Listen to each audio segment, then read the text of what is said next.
Video, I will be showing you how to do a foundation half double crochet. You want to make your slip knot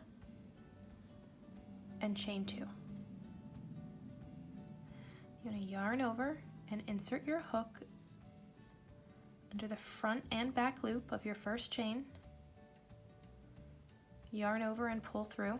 So now you have 3 loops on your hook. Yarn over again, pull through the first one. So now again you have 3 loops on your hook. Yarn over and pull through all 3. So you have this V on top here. That's where your next stitch will go. Yarn over,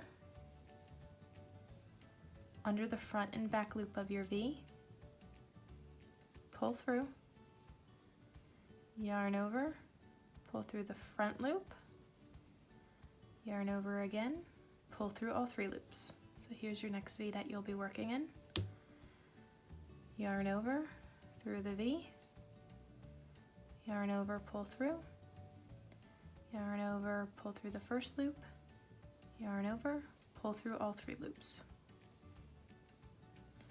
Yarn over through the V, yarn over, pull through, yarn over, pull through the first loop, yarn over, pull through all 3 loops.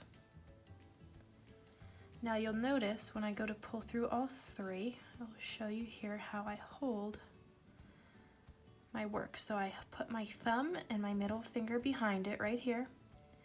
So when I yarn over and pull through, I gently pull down a little bit, and it makes it easier to pull your hook through all 3 loops.